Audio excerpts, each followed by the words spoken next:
Alright guys, welcome back to another DTaylorBuilds video. Today working on my DIY teardrop camper. We are going to see if we can work on the electrical box and get it prepped and ready for the electricals to actually go in. But first, we've got to get some of the wooden build out for the box ready before we can actually start installing any electrical components. So let's jump straight into that. As you can see, currently we don't have very much done to the electrical box at the moment, so we still have a lot of work to do. We still need to get some of the wooden walls finished as well as clear coated, so that way they're ready to be used for the installs for the electrical components. So hopefully this weekend when my buddy comes over, we can actually start to install some of the electrical components. Right now, we're trying to make the decision on where we're going to put this bad guy inside of the battery box, so that way we can make sure we have plenty of room for all the other electrical components, so that way when we install them on the walls, we're not blocking ourselves out from wiring all the other electrical components. Another problem child of ours is this 1000-watt inverter, and I'll show you exactly what I mean by that. Now with the battery in place, you can already see that's taking up a lot of space as is. We plan to have a lot of electrical components mounted to this back wall. Once we install our wooden panel back here, that'll take up much more space. This 1000-watt inverter will be mounted on this wall over here. Somewhat like that. Next step, time to make it happen.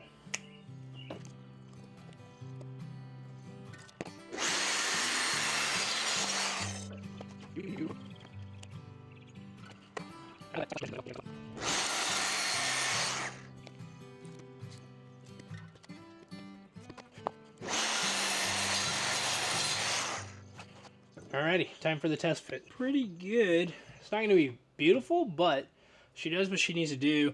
We got a little awkward angle in there, but I'm not actually planning on making that like corner perfect. I don't really expect to get it in there. But with the inverter mounted against this wooden piece, I think we're going to be good. We're in this corner, still get around here, do what you need to do. Battery can still be moved out of the way if needed, but I think we'll be good. We just need to mimic this piece of board on the opposite side. That way you can still mount stuff if you need to on that side. But I think we're going to be good. Alright, so this is just one of the sanding blocks that we have that I've used in the past. It's 220 grit. I don't know, this is just what I've always used.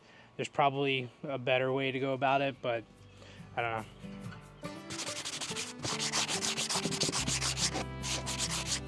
You're supposed to go with the grain. However, I'm being aggressive on the end here because I butchered the edge of the board, so don't do what I did.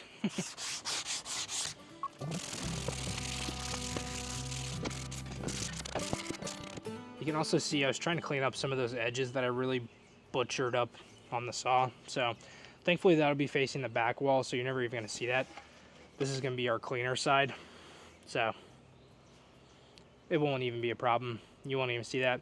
It's in the electrical box. Who even cares? So we're going to do about 3 coats of our polyurethane. Crystal clear semi-gloss is what I like to use. Doesn't really matter. You can use whatever you prefer. If you have questions about what they look like, look it up online. You can test it out with multiples if you want on different boards. Give it a shot. It's up to you personally. This is just what I like to use. So we're going to go ahead and skip ahead and we'll see you ahead. I also forgot to mention that between each coat we are going to sand, but you're going to do it very lightly. You don't want to do it too much, but you're going to do a nice little light coat of sanding in between each coat of polyurethane.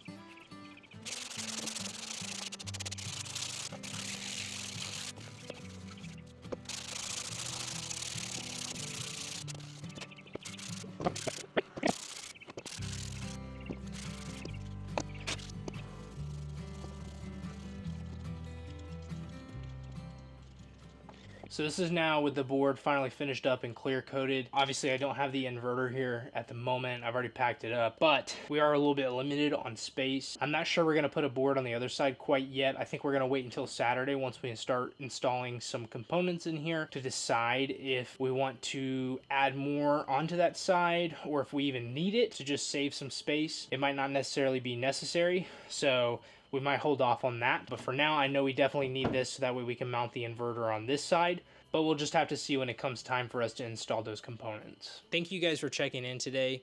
I appreciate each and every one of you guys for just sticking around and watching the content. It's not very easy to go each and every day working on something like this. It's hard sometimes to find the time to actually work on this camper.